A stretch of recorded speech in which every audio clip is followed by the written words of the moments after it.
Hey everyone, Nick Berlin with Berlin Builds. Today I'm going to show you how to put together this DWX726 DeWalt miter saw stand. This thing is awesome, so stay tuned. We're going to make your life a lot easier. First, you got to open up the box.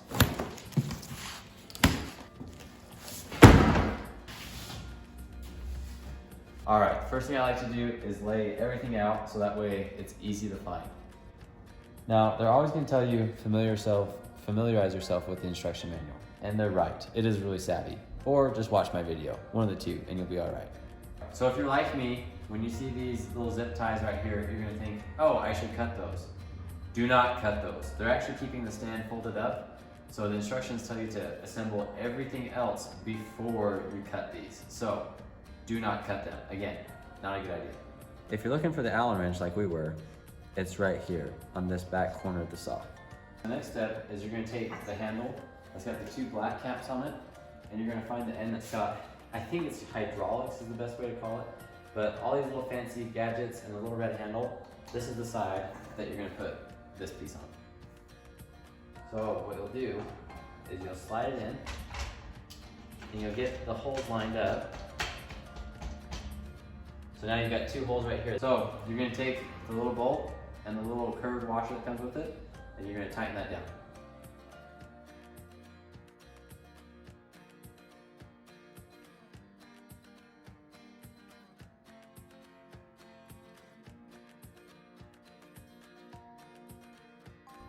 So your next step is to take the other handly looking thing and to put it on the other side.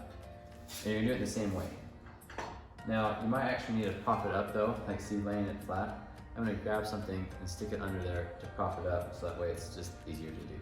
Now I've got that propped up, I'm just going to slide this on. Make it so you can see those holes.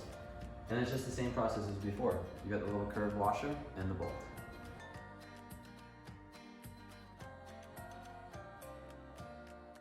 Now you've got two little bolts, a big one and a little one, and two lock washers.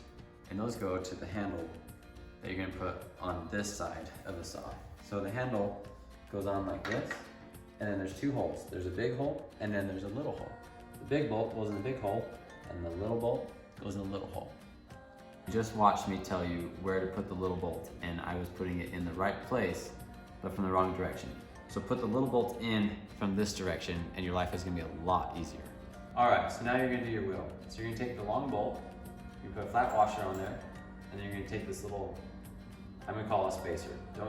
Don't beat me up, because I'm not totally sure what it's called, but this little spacer, you're gonna throw that on, and you're gonna run that through your wheel like this. And then you slide that on, and then you got a flat washer, and then you've got a nut right here.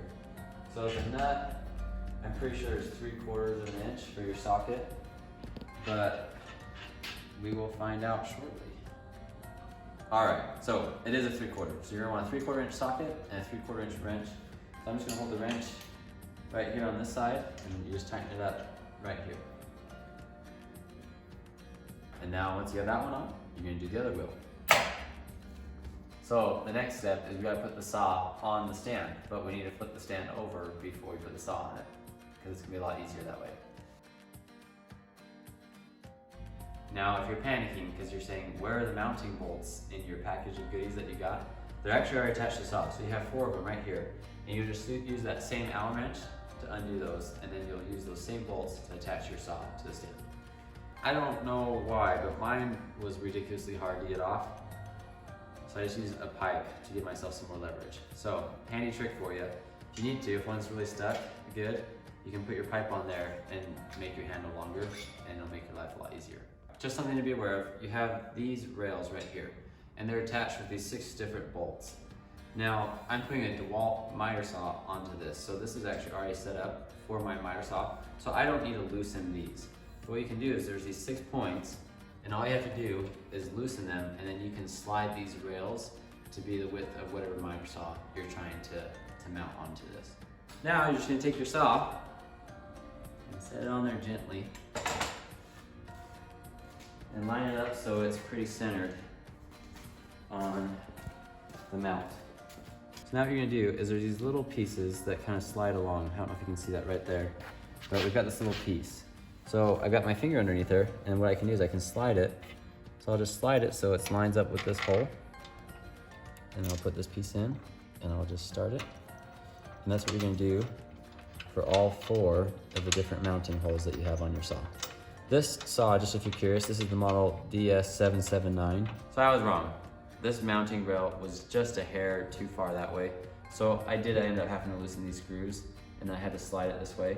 One thing to be aware of before you start tightening up all the bolts is to make sure that there's actually a slot where your hole is, because now I have to loosen this one to slide the saw over to line up with the slot. So just be aware of that before you get too far down the road.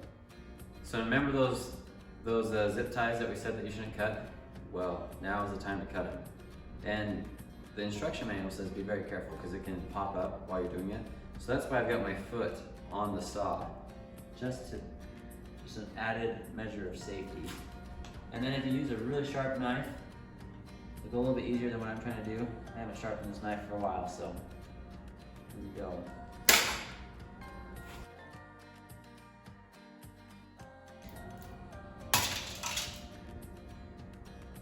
All right, it didn't pop up on us, so that's good. And now the moment that we've all been waiting for, raising and lowering the saw.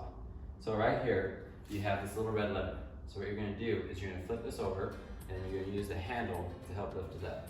So you put one foot here, flip that lever over, and you just lift up the saw, like that. Now, you're gonna need to hold this, you need to go higher, and let it drop down into it. And now it's nice and secure. And if you're wanting to lower it, flip the handle, lift up, you'll feel it release, and then you can let it go the rest of the way down. And that's how you operate that. Now we're gonna put the extension bar in. So you want this vertical piece where most of it is down. And then this pointy end, the instructions show it being on the side of the saw where your pneumatics are. So we're just gonna slide that in. And then you can set these up on either side. I'm gonna put this one right here for now. And then you do the same thing on the other side. You do need to put these in. That will actually make so you can adjust your height and hold it in place. And that's all there is to it. Once you've done all these different steps, your stand is ready to go, and you're ready to go start cutting stuff. Thanks so much for watching. Make sure you hit that subscribe button as well as like the video if this was helpful to you. I'll catch you on the next one. Thanks.